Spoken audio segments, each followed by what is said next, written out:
Bueno, me siento muy emocionado, ¿sabes? Me siento emocionado, contento de estar acá y privilegiado por poder participar en una celebración tan grande, a una persona tan grande en la historia de la humanidad. La verdad me siento, como decía el apóstol Pablo, me siento con temor y temblor para abordar el tema que hoy vamos a abordar. Pero Dios es bueno y, querida familia, estamos muy contentos de estar aquí.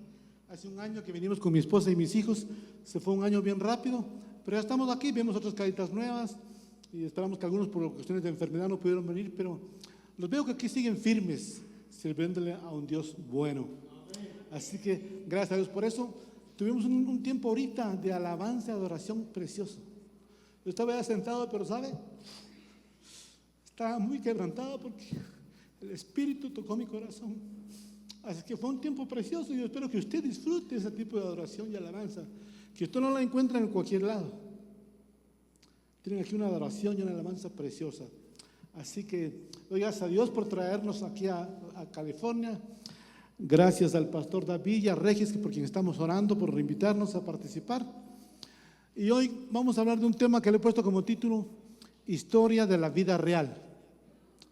A todos, yo creo que a la mayoría de los que estamos aquí, familia, nos encantan las historias, ¿cierto, pastor?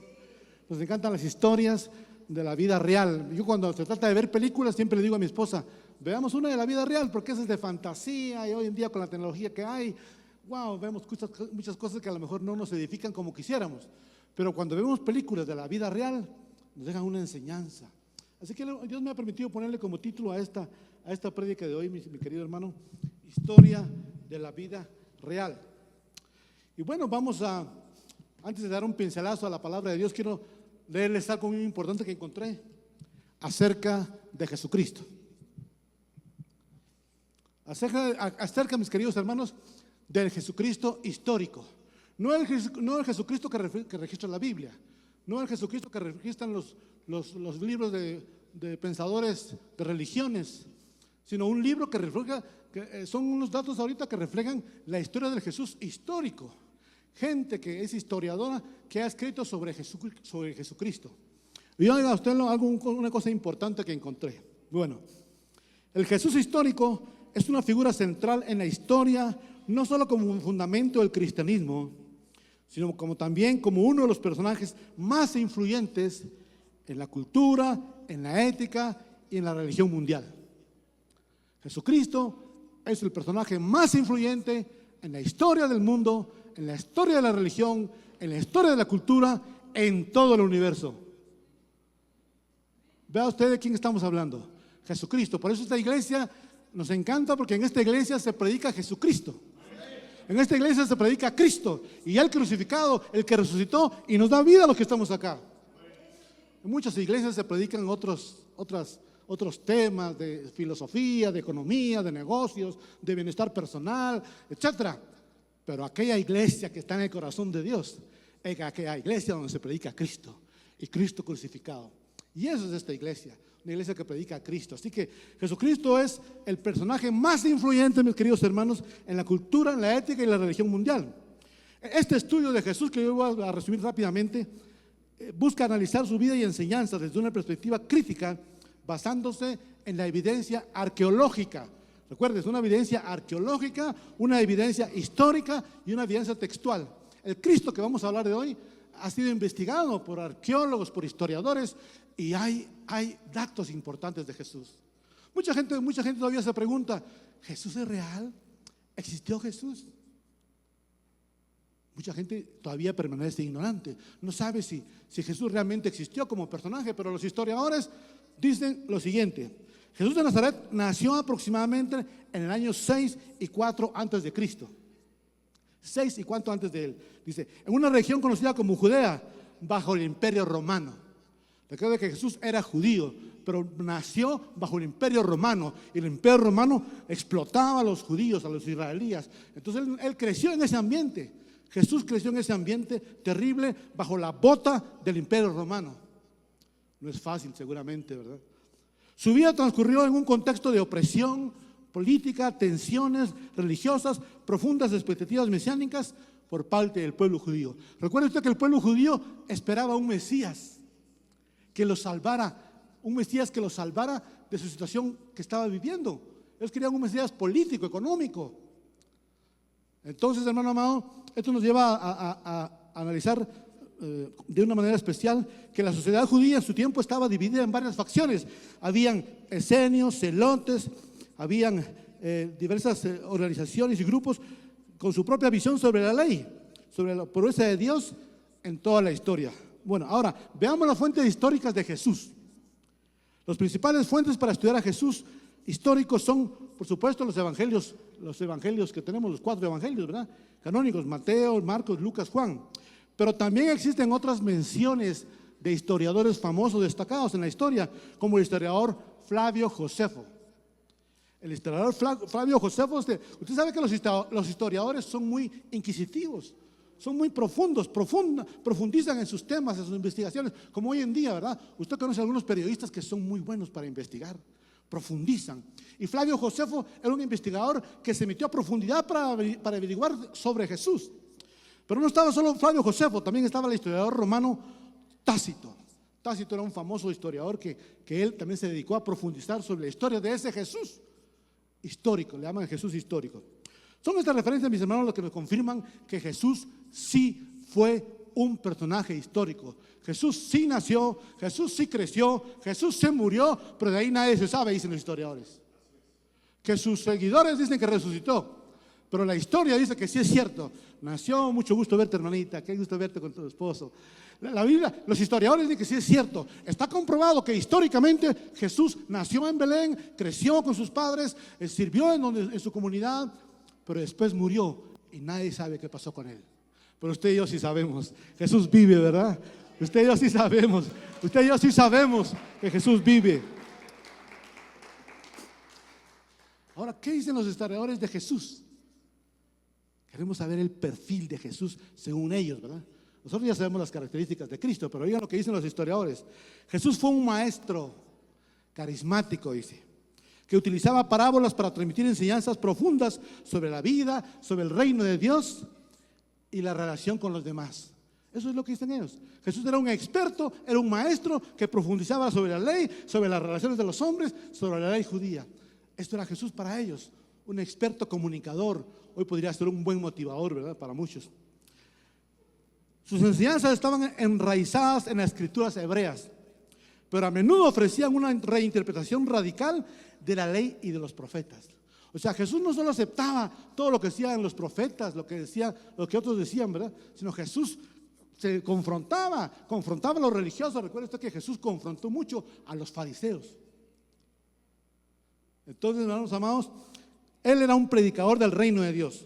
Jesús habló del reino de Dios como una realidad presente y futura que transforma la vida personal y la vida social. Dicen estos historiadores que sus mensajes desafiaban a las estructuras religiosas y políticas de su tiempo, lo que le llevó a conflictos con las autoridades. Hermano, esto era Jesús. ¿Usted piensa que Jesús siempre tuvo un carácter amoroso, amable, bondadoso, gentil y todo? Sí, lo fue, pero también Jesús fue fuerte para confrontar, para delatar, para decirle hipócritas a algunos fariseos, a algunos representantes de la ley. Así que, hermanos, vemos ahí entonces un nuevo perfil de Jesús. O sea, Jesús no siempre fue bondadoso, amoroso, cariñoso y que no hacía escándalos. No, Jesús hizo escándalos. Jesús denunció, Jesús confrontó. Y a lo mejor esa debe ser una característica de nosotros los creyentes, que tenemos que confrontar aquello que no está bien, aquello que no está correcto, y a veces nos toca luchar por eso. Jesús, dicen los historiadores, hacía milagros. Según los evangelios, Jesús realizó actos milagrosos que jamás nadie había hecho. Sanó enfermos, alimentó multitudes y eliminó tormentas de la naturaleza. Para los historiadores, hermanos, Jesús refleja su reputación como un sanador, como un exorcista, como una figura privilegiada en el mundo antiguo. Ahora, la figura polémica de Jesús atrajo a sus seguidores de diversos orígenes, pero también enfrentó una oposición creciente, especialmente las autoridades religiosas. Su mensaje de inclusión y crítica a la hipocresía lo convirtió en una amenaza para los líderes de su época. Oiga esto, Jesús fue en su época una amenaza para los líderes de su ciudad. Hermano amado, nos muestra otra faceta de Jesús, ¿verdad? Otro carácter de Jesús. ¿Y sabe qué dice la Biblia? Resumiendo, mi hermano, el propósito de Dios con nosotros es que seamos transformados a la imagen de Cristo. Y al ser transformados a la imagen de Cristo, a veces tenemos que confrontar lo malo, confrontar lo negativo, confrontar la maldad, confrontar la injusticia, confrontar todo aquello que no esté en los estándares de Dios. Hermanos amados, su ejecución, oiga lo que dicen los historiadores. Jesús fue crucificado bajo el gobierno de Poncio Pilato. Está comprobado. El prefecto romano de Judea, probablemente en el año 30 después de Cristo. La crucifixión era la peor forma de ejecutar a los criminales rebeldes. Ese era el castigo de los romanos. Oiga, los romanos mataban a los peores criminales, a los peores delincuentes, los mataban en la cruz. Y ese fue el Jesús a que usted y yo seguimos. Eso sufrió Jesús. Dicen los historiadores, su ejecución fue reservada para criminales como los demás criminales rebeldes, por ser un agitador político y religioso. Eso dice en la historia. Fue un agitador político y religioso. Ahora, ¿cuál fue el impacto posterior? La muerte de Jesús no fue el final de su impacto.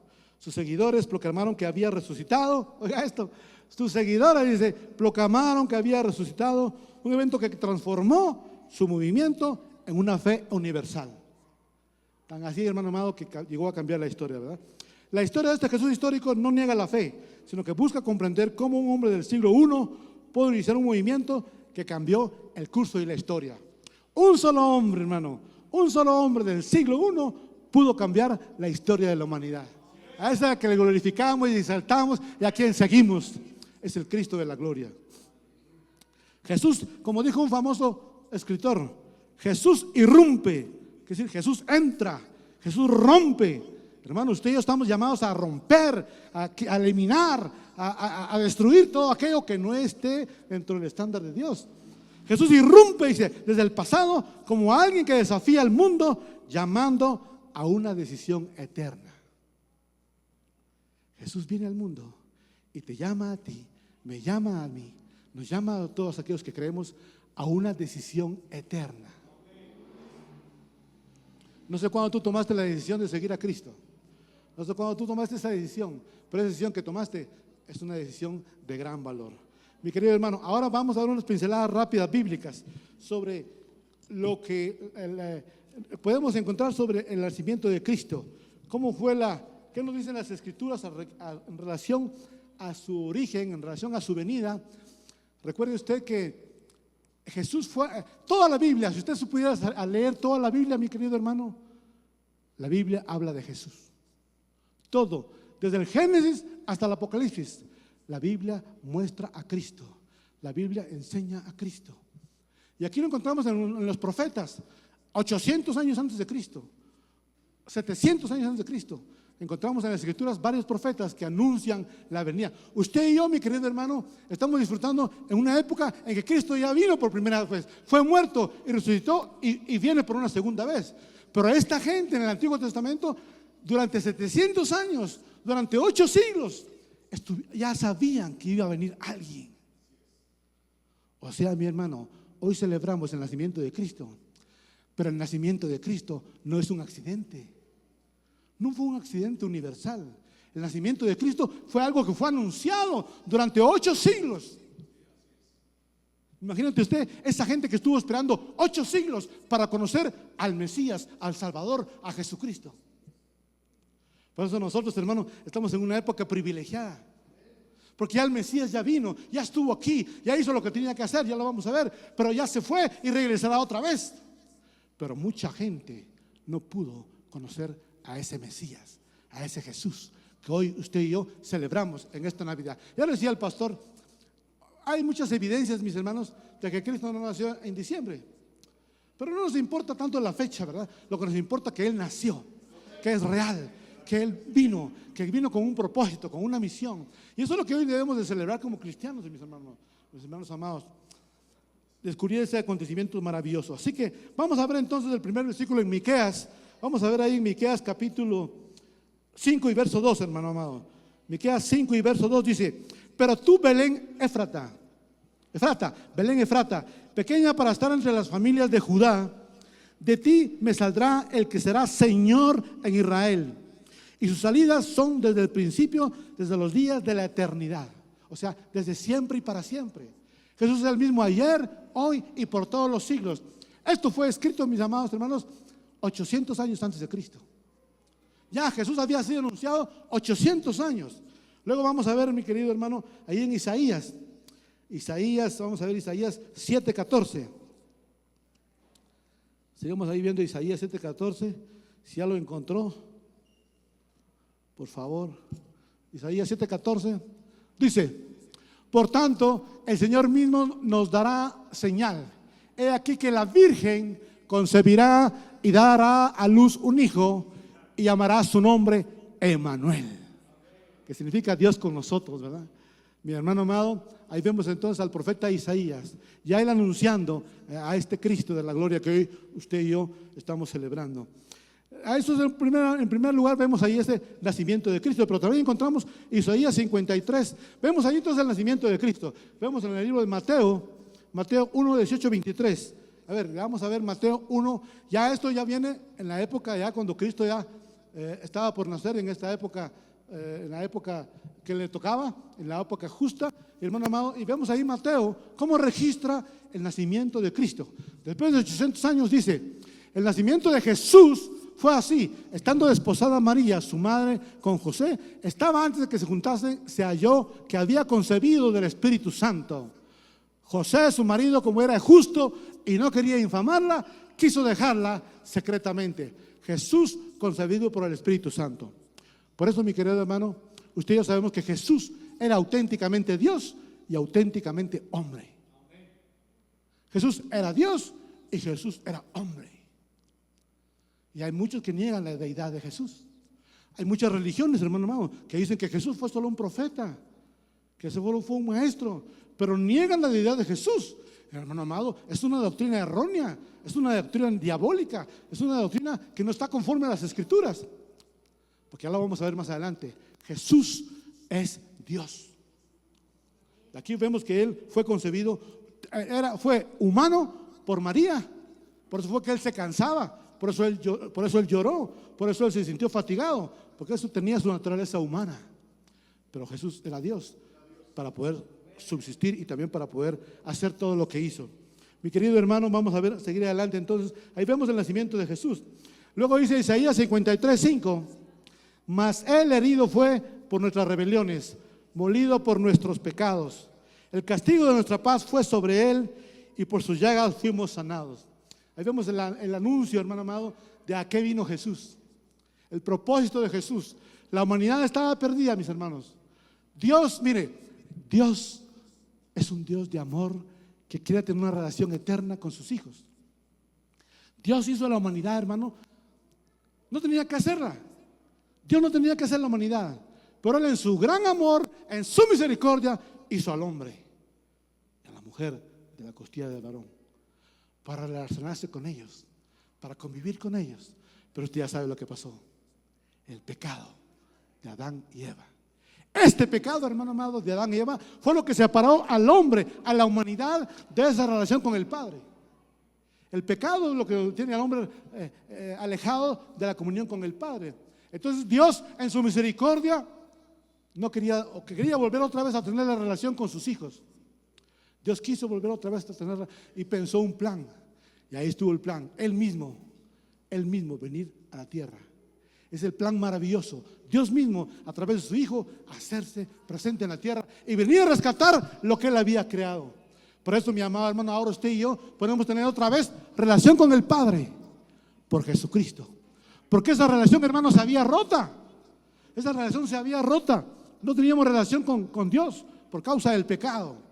Pero eso es lo grandioso que hace Jesús, hermano. Por eso es que lo amamos, por eso es que lo honramos, por eso es que lo respetamos, por eso es que lo veneramos, por eso es que, hermano, que estamos dispuestos a morir por Él. Porque Él murió por ti y por mí. Cuando estábamos separados de Dios, Jesús vino y nos rescató. Mi querido hermano, ese es el contexto Isaías profetizó acerca del siervo sufriente. 8 siglos antes de la venida de Jesús fue el que dijo eso. Hermano, ¿cuál es el significado para nosotros de este versículo? El significado es que cumplió el propósito redentor de Dios. Jesús cumplió el propósito redentor de Dios. Vino a la tierra, vino aquí, nació aquí y cumplió su propósito redentor. O sea, su misión la cumplió, la llevó a cabo. Conectar al hombre otra vez con Dios. Mira, hermano, nada puede relacionarte a ti con Dios si no es por medio de Jesucristo. Hay mucha gente que hace cosas, que hace penitencias. Hay gente que hace penitencias, que hace esto, mire, que hace esto, que camina kilómetros, que camina cuadras, que camina subidas y se sangra las rodillas, se sangra los brazos, se sangra todo, hace cualquier cosa para tener el favor de Dios. Nada de eso funciona. Porque tú quisieras decir que lo que yo hice es más valioso de lo que lo hizo Jesús. Y no puede haber nada. Jesús no acepta nada tuyo. Perdón, Dios el Padre, mi querido hermano, no acepta nada hecho tuyo. Nada cosa que tú hagas, Dios la acepta. Dios lo único que acepta es que tengas a Cristo. Esa es la maravilla de nuestra fe, hermano. Que Dios lo único que acepta es que tú tengas a Cristo. Cumplió el propósito redentor de Dios, cargando el pecado de la humanidad. Hermano amado, por eso es que hoy la humanidad lo celebra en el mundo entero, pero no todos saben la verdad. No todos saben por qué celebran a Jesús. Mucha gente lo hace por divertirse, porque es época de comprar ropa, época de fiestas, época de vino, de licores, de todo. Pero no saben el verdadero propósito de la Navidad, que Jesús nos rescató de una vana manera de vivir. Hermano amado, en la actualidad, hoy, la Biblia nos dice a usted y a mí, Juan 10:10, veamos hermanitos qué dice Juan 10:10.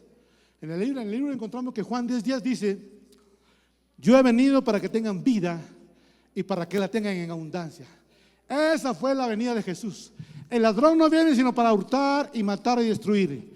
Yo he venido para que tengan vida y para que la tengan en abundancia. Ay, hermano, eso fue uno de los versículos que a mí me impactó, fíjese, cuando yo empecé a caminar en la vida cristiana. Yo quería eso, vida abundante. Una vida abundante, hermano, plena, plenitud de la vida aquí en la tierra y por toda la eternidad. Porque a veces podemos pensar, mis hermanos, podemos pensar que la vida abundante solo es cuando nos vayamos al cielo con el Señor. No. Ayer platicábamos con un hermano allá en una reunión que estuvimos en Cuernavaca y nos contaba que él tenía momentos de plenitud de vida, que él se siente pero tan asombradamente indescriptible su estado espiritual. Eso es plenitud. Cuando usted tiene una plenitud de vida que no espera nada, no desea nada, se siente feliz, se siente pleno, no espera nada, usted ya está feliz. Eso fue lo que Jesús dijo: yo he venido para que tengan vida y vida en abundancia, presente y por toda la eternidad. O sea, hay una calidad de vida, mi hermano amado, que Dios, a mí me encantó eso cuando yo empecé a leer la Biblia, cuando empecé mi caminar cristiano. Este versículo me llegó y hasta hoy día, hermano, hace 37 años. Hoy, hasta hace 37 años que empecé mi caminar cristiano y me doy cuenta que es cierto. El ladrón me había robado paz, me había robado tranquilidad, me había robado fe, me había robado muchas cosas. Yo me di cuenta, pero Jesús vino y me trajo vida y vida en abundancia. Uno de los muchos defectos o errores o cosas terribles que afectaban mi vida, ¿sabe qué era, hermano? Preocupación. Yo era un hombre preocupado. Yo me preocupaba por mis padres, me preocupaba por mi trabajo, me preocupaba por mi profesión, me preocupaba por mis estudios. En esta época estaba terminando la universidad. Yo era un hombre preocupado por todo, la política de mi país. En esa época había guerrillas y terrible. Yo estaba preocupado por todo, hermano. Y eso es lo que la Biblia dice, que Jesús nos quita esa preocupación, nos la quita y nos da vida abundante. Esa es la realidad, mi hermano amado. Hoy en la actualidad es un hecho verídico. Y luego Jesús también nos dice en Juan 4:34, la primera su venida trajo plenitud de vida espiritual y eterna. Juan 10:10 nos dice que Jesús trajo una plenitud de vida espiritual ahora, pero también una plenitud de vida eterna, que no tiene fin. Hermano amado, ese es el mensaje maravilloso del Evangelio. Ese es el mensaje glorioso de Cristo en esta Navidad para todos. Y segundo, Juan 4:34 dice, Jesús le dijo, mi comida es que haga la voluntad del que me envió y que acabe su obra. Ay, mi hermano, A eso vino Jesús, ¿sí? A cumplir el propósito del Padre, a dar su vida, a morir, a hacer la obra. Él a eso vino. Y Él dijo, yo vine a cumplir, no vine a quitar nada ni a negar la ley. Yo vine a cumplir la voluntad de mi Padre. Hermano amado, ahí que está diciendo a qué vino. Por eso, hermano amado, esto es lo importante, que sabemos a qué vino Jesús si hoy que celebramos la Navidad, a qué vino Jesús a nuestra vida. Hermano amado, Jesús expresa en ese versículo su pasión y la dedicación por completar su obra. Jesús estaba comprometido por terminar su obra. Jesús tenía pasión. Él no tenía temor a la muerte, hermano. Mire, él nunca tuvo temor a la muerte con los romanos. Los romanos eran un ejército salvaje, hermano. Pero él nunca tuvo temor a nada. Él venía a cumplir su obra. Y si a través de que para cumplir su obra tenía que morir en la cruz, Él lo aceptó. Él lo aceptó. Él no se, así como decimos, Él no se rajó. Él vino a eso, a cumplir su obra, mi hermano. Vamos avanzando. Lucas 19:10. Miren lo que dice Lucas 19:10. O si no, podemos ver en el libro de Juan 19:30. Mira lo que dice.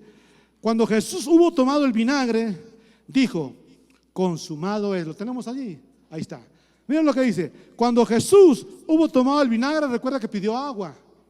Él pidió agua, pero le dieron vinagre. Y Él dijo, consumado es. E inclinando la cabeza, entregó el Espíritu. En ese momento, cumbre, hermano, Jesús murió, entregó el Espíritu. Él dijo, consumado es. Estas palabras finales de Jesús marcan el cumplimiento de su obra, hermano. Él culminó su obra. ¿Qué significa para nosotros esa palabra? Consumado es. Consumado es significa que todo lo necesario para la salvación ya fue completado. Todo lo necesario para tu salvación ya fue completado. La deuda del pecado fue pagada completamente. Ya nada puedes tú hacer. Tú ya no puedes hacer nada para agradar a Dios. Bueno, de hecho que lo tratamos de no ofenderlo, ¿verdad? Pero para ganarte la salvación no puedes hacer nada. Nada de lo que tú hagas, nada de lo que yo hago nos va a dar la salvación. Porque la salvación se obtiene únicamente en Cristo.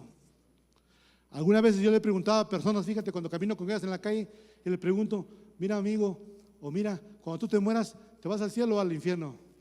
Y dice, no lo sé, yo creo que tal vez al cielo, porque yo no le he hecho mal a nadie. Eso dice la gente. Y muchos dicen, no, yo me voy al infierno. Yo he hecho muchas cosas malas, yo me voy al infierno. Así está la realidad de la gente, hermano. Pero yo cuando entendí esto, dijo, el día que yo me muera, yo me voy al cielo. Porque ya que Jesús pagó por mí, yo no tengo nada que hacer. Es cierto, debo seguirlo, debo caminar con Él, debo ser fiel, debo ser correcto. Pero nada de lo que yo haga humanamente me va a lograr ganar mi salvación. Porque ya Jesús dijo, consumado es. Él cumplió la obra, Él hizo todo. A ti lo único que te toca es aceptar lo que Él ya lo hizo. Así que mi hermano, esto nos muestra que Jesús ahí nos da una relevancia práctica, que es, nos asegura que no hay nada que podamos añadir a la obra de Cristo. Nuestra salvación depende únicamente de su sacrificio. A Él es la que celebramos, hermano. Esta Navidad celebramos al Cristo por quien hoy somos salvos. El sacrificio ya lo hizo Él. Tú y yo no tenemos nada que hacer. Él ya lo hizo. Por eso, hermano amado, es hermoso que celebremos la Navidad. Porque Cristo nació, es cierto. Vivió, es cierto. Pero fue crucificado, fue muerto y resucitó. Y Él da vida a aquellos que creen en Él. Así que, mi amado, este es un punto valioso para nuestra fe, en nuestro caminar, sobre la importancia de saber lo que Jesús dijo. Mateo 28:6, sigamos a otro versículo. Ya vamos avanzando, mi hermano. Mateo 28:6 dice, no está aquí, dijo el centurión, el soldado. Cuando fueron a buscar las tres Marías, fueron a buscar a Jesús en la tumba. El soldado dijo, no está aquí, pues ha resucitado. Como dijo, venid ver el lugar donde fue puesto el Señor. Estas palabras, hermanos, fueron pronunciadas por un ángel a las mujeres que llegaron a la tumba de Jesús el primer día de la semana. No está aquí, dijo el ángel. ¿Qué significa eso para nosotros, hermano? Significa, hermano amado, que la resurrección confirma la divinidad de Cristo. La resurrección confirma la divinidad de Cristo y valida su victoria sobre el pecado, la muerte y Satanás. Oiga esto, con la muerte en la cruz, Cristo venció. Por supuesto, Cristo cuando fue crucificado y murió y resucitó, Él valida la victoria sobre la muerte, el pecado y Satanás. Y esa victoria triple se la da a sus creyentes. Hoy usted y yo tenemos esa victoria, porque Jesús venció el pecado. Tú puedes vencer el pecado, yo puedo vencer el pecado, porque Jesús venció el pecado y nosotros también. Venció la muerte, tú y yo vencemos la muerte. Y Jesús venció a Satanás. Tú y yo podemos vencer a Satanás cada día, cada momento, cuando nos ataca en la mente, con ideas, con imágenes, o con situaciones, o en ambientes peligrosos, hermano, en ambientes difíciles. Por eso es que, hermano amado, tú y yo tenemos la victoria sobre Satanás, sobre la muerte y sobre el pecado. Este evento, así como Cristo resucitó, mis hermanos, nosotros también. Este versículo, hermano, nos muestra literalmente que así como Cristo resucitó, tú y yo también resucitaremos. Por eso, mi hermano, vive tranquilo, vive feliz, que el día que tú te mueras está asegurado que vas al cielo con el Señor. ¿Por qué? Porque tienes a Jesucristo en tu corazón, tratas de vivir como Él, agradarle a Él, honrarlo a Él. Y hermano, tú tienes garantizada tu resurrección, porque así como Jesús resucitó, los que creen en Él, los que lo recibieron en su corazón, también van a resucitar. Mi hermano, ningún otro hombre en la historia de la humanidad ha dicho eso. Ningún otro líder de la religión, ni Mahoma, ni Buda, ni Confucio, ninguno de esos líderes ha prometido eso. Nadie, ningún fundador de religión ha prometido lo que Jesús dijo. Y Él lo demostró, mi amado hermano. 1 Corintios 15, 3, 4, voy llegando, avanzando. Dice, porque primeramente os he enseñado lo que asimismo recibí, que Cristo murió por nuestros pecados conforme a las Escrituras, y que fue sepultado y que resucitó el tercer día conforme a las Escrituras. Mire, hermano, está comprobado, ¿verdad? Lo que leímos ahí. Esto lo escribe Pablo, hermano, para reafirmar los fundamentos del Evangelio. ¿Qué significa para nosotros esto, mis queridos hermanos? Este pasaje resume el mensaje esencial del Evangelio: la muerte y resurrección de Cristo como el cumplimiento del plan divino. Dios estaba desarrollando su plan, hermano. Dios nos trajo, Dios permitió, Dios creó a la humanidad, pero la humanidad se perdió, pero Dios dijo, la voy a rescatar. Y ahí fue cuando envió a su Hijo a rescatarnos. Era parte de su plan. Por eso, mi hermano, la Navidad, el nacimiento de Cristo, no es un hecho aislado. Es parte del plan de Dios, del rescate a la humanidad perdida por el pecado. Mi querido hermano, ¿qué podemos nosotros llevar a la práctica? Nos llama a centrar nuestra fe en la obra completa de Cristo y a proclamar este mensaje del poder de Dios. Por eso es tan importante, mis hermanos, testificar, compartir a otros, ¿verdad? Nuestra familia, sobre todo, familia, amigos, compañeros, porque a eso hemos sido llamados, hermano, para compartir, para hablar con otros, para testificar. Y vamos llegando a la parte casi final, mi amado hermano. Romanos 6, versículo, vamos a ver, es Romanos capítulo 6, versículo 9. Dice así, Romanos 6, 9 y 10. Sabiendo que Cristo, habiendo resucitado de los muertos, ya no muere, la muerte no se enseñorea más de él, porque en cuanto murió al pecado, murió una vez por todas, mas en cuanto vive, para Dios vive. Pablo nos explica el impacto de la resurrección de Cristo, hermano, en nuestra vida espiritual. La resurrección de Jesús es una delegación de su poder eterno sobre la muerte. Al vivir para Dios, Cristo nos invita a vivir esta novedad de vida. Por eso, hermanos, que hoy usted y yo somos llamados a celebrar esta Navidad, somos llamados a vivir esta nueva vida con aquel que nos llamó, que nos rescató, que dio su vida. Y ahora Él nos llama, nos invita a vivir esa nueva vida. No como el mundo la vive, ¿verdad? Porque el mundo tiene una vida diferente y distinta. Pero usted y yo somos llamados a vivir una novedad, un nuevo estilo de vida. Romanos 4:25 dice, el cual fue entregado por nuestras transgresiones y resucitado para nuestra justificación. Mire, el cual fue entregado para nuestras transgresiones y resucitado para nuestra justificación. Aquí Pablo expone la obra de Cristo, que Cristo satisface las demandas de la justicia divina. Hermano amado, somos justos no porque seamos buenos, somos justos no por nuestros actos. O sea, Dios nos justifica no por nuestra manera de pensar. Como decía este señor que le preguntaba si cuando se iba a ir al cielo o al infierno, dijo, yo creo que no soy tan malo, dijo, yo creo que soy bueno, me voy al cielo. No, Jesús no toma en cuenta lo bueno que eres tú. Perdón, Dios no toma en cuenta lo bueno que tú te consideras. Dios lo único que toma en cuenta es si tú tienes a Cristo. Si tienes a Cristo, entonces quiere decir que tú reconoces que Cristo es el que murió en la cruz, pero resucitó y hoy te da vida. Por eso es que este mensaje de la Navidad, mi hermano, es maravilloso porque nos recuerda que Él nos trajo vida. Celebramos la Navidad con entusiasmo, con gozo, con alegría, porque Él nos trajo vida. Cuando estábamos muertos en delitos y pecados, Cristo nos dio la oportunidad de volver a vivir, de volver a conectarnos con Dios. Hermano, el hecho más grande que tiene un ser humano, ¿sabes qué es? Hablar con Dios. Es el privilegio más grande, hermano, cuando tú hablas con Dios, el creador del universo, el Rey de Reyes, el Todopoderoso. Así que, hermano amado, esta es una verdad fundamental que la Biblia nos enseña. Y Romanos 4:25 dice: el cual fue entregado por nuestras transgresiones, allá lo leímos, y resucitado para nuestra justificación. La crucifixión trata con nuestros pecados y la resurrección asegura nuestra justificación ante Dios. Oiga esto, la crucifixión trata con nuestros pecados. A través de que Cristo fue crucificado, ahí se fueron nuestros pecados, los tuyos y los míos, ahí Cristo los llevó. Pero cuando Cristo resucitó, ahí está también la resurrección tuya y mía. Mira qué privilegio, qué maravillosa verdad, qué maravilloso el mensaje que Dios nos comparte, que la resurrección asegura nuestra justificación delante de Dios. Hermano amado, así como Cristo resucitó, ahora tú estás justo delante de Dios y tú también resucitarás. Si tú tenías duda, decía, yo no sé de verdad, a lo mejor tú eres un creyente como muchos. Dice, yo no sé si cuando me muera me voy a ir al cielo o no.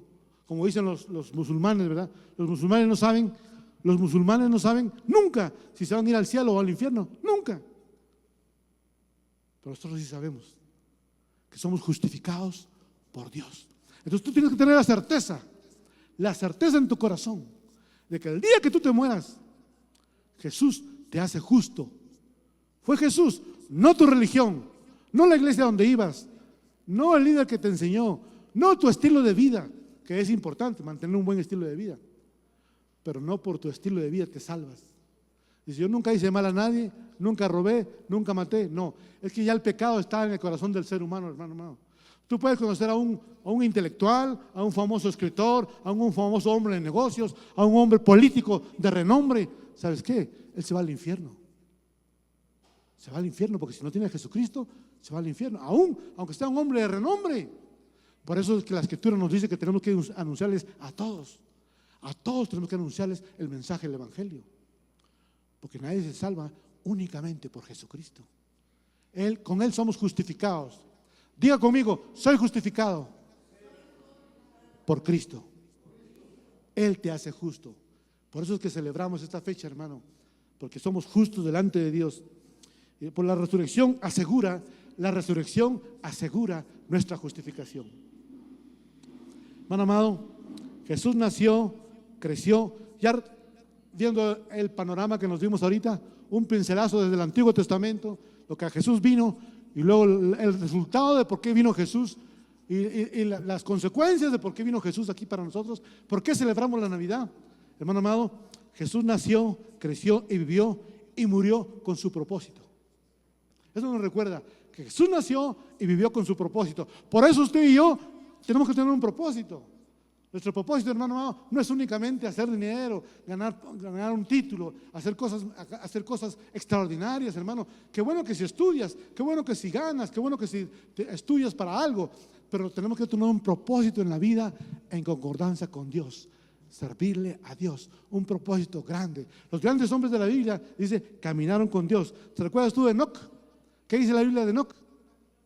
Dice la Biblia, Enoc caminó con Dios. Caminar quiere decir andar con Él, convivir con Él, comunicación con Él, vivir en la fe que Él dejó.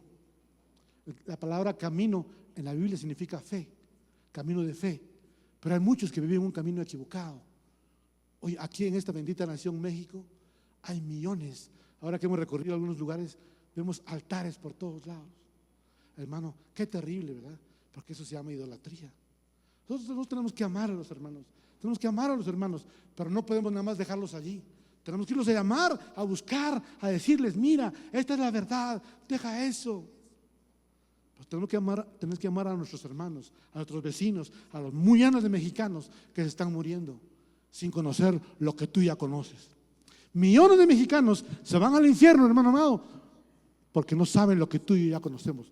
Y no solo digo mexicanos, también guatemaltecos, también estadounidenses, también americanos, en todos lados, hermano. Millones están yendo al infierno porque no conocen esta verdad. Millones de cubanos porque no conocen esta verdad, hermano.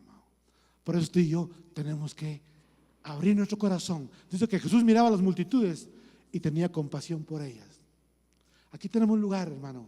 Aquí tenemos lugar para recibir unos cuantos 100 mexicanos. 100 mexicanos que están allá afuera perdidos, que no conocen al Salvador que tú tienes, al Cristo que tú tienes, aquel que te rescató, que te dio vida y que te asegura una vida plena aquí en la tierra y por toda la eternidad. Ah, mi amado. Estos eventos transforman no solo nuestra relación con Dios, hermano, sino también nuestra manera de vivir, dándonos propósito, perdón y una esperanza eterna. Eso es lo que Dios quiere, hermano, que esta Navidad tengamos propósito, que tengamos una esperanza, que podamos compartir esa esperanza, ese propósito eterno con otros, ¿verdad? Que podamos vivir en familia celebrando esto, celebrando este momento maravilloso de que Cristo reina en nuestro hogar.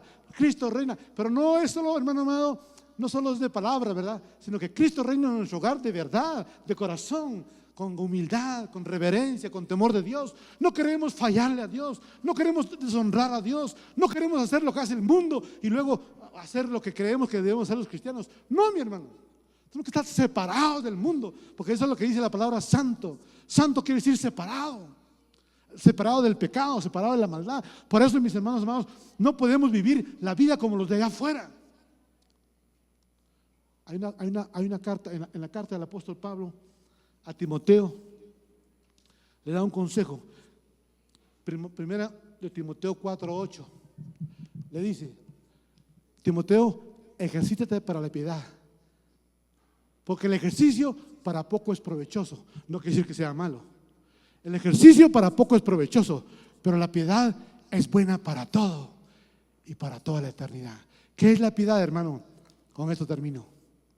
La piedad significa amar a Dios con todo nuestro corazón, honrarlo, servirle, adorarlo como lo hicimos hoy esta mañana.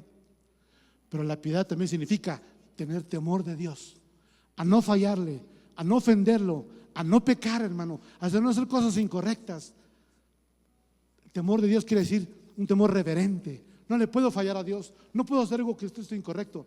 Y por último, hermano amado, la piedad significa amar a Dios, temor a Dios, y la piedad significa desear a Dios, desear su presencia. Hermano amado, fíjate lo que dijo el apóstol Pablo: el ejercicio para poco sirve, pero la piedad es buena para todo. ¿Por qué? Porque la piedad te ayuda en esta vida para que tú vivas Dios feliz plenamente con Dios, para que tú ames a los demás, para que tú honres a Dios y te alejes del pecado, te alejes de la maldad, te alejes de aquello que a Dios no le agrada, pero también desear su presencia, como esta mañana con los cantos, desear su presencia cada momento, cada día, cada hora. Hermano amado, yo he visto muchos cristianos, ya tengo esta carrera que tengo, carrera de tantos años que tengo, que he visto muchos cristianos que van a la iglesia, que cantan, que predican, que sirven, pero no tienen piedad. Pero no tienen piedad. Viven sin piedad. ¿Cómo estás tú? A eso, que esta Navidad y que este año que viene, hermano, podamos llevar el consejo del apóstol Pablo. El ejercicio es bueno, hazlo, sigue haciendo ejercicio, pero recuerda que el ejercicio es temporal. El ejercicio es solo para un poquito de tiempo, pero la piedad es buena para todo y para toda la eternidad, y para toda la eternidad, y para toda la eternidad. Así que, hermano, yo termino con esto. Cierra tus ojos. Padre, te damos gracias, Señor, porque hoy estamos celebrando una temporada maravillosa de la Navidad. Gracias porque hoy podemos entender que somos declarados justos delante de ti por siempre, por el sacrificio que Jesús hizo. Por eso celebramos la Navidad, Señor, porque Jesús nació, Jesús creció, pero murió y resucitó para dar vida a aquellos que creemos en Él. Gracias, Señor. Aquí estamos nosotros como un nuevo pueblo para adorarte a ti, para honrarte a ti, para tener temor de ti, Señor, para honrarte. No queremos fallarte ni en la más mínima acción, Señor. Queremos tener ese temor reverente delante de ti, ese amor que tú llenas nuestra vida, pero también queremos, Señor amado, desear tu presencia, que podamos ser como Cristo, que podamos ser como Cristo. Esa es la meta, Señor, a la cual tú nos has llamado, ser como Jesús, vivir humildes, obedientes, justos, compasivos, misericordiosos. Eso es lo que tú esperas de nosotros, Señor, que seamos obedientes, humildes, justos, compasivos, porque tenemos el ejemplo de Jesús. Qué difícil estamos de ese perfil, hermanos, ser como Jesús. Cuando decimos humildad, wow, estamos muy lejos de ser humildes como Jesús. Santos, wow, estamos tan difíciles de ser santos como Jesús. Posiblemente todavía nos atraen cosas que a Dios no le agradan. Por eso, hermano, que este nuevo año este año que termina, esta Navidad y el año que viene, tú hagas un pacto con Dios y dile: Señor, este año quiero ser un año de vivirlo para la piedad, para amar a Dios, temer a Dios y sentir la presencia de Dios, desear su presencia en cada momento, en cada hora, en cada instante.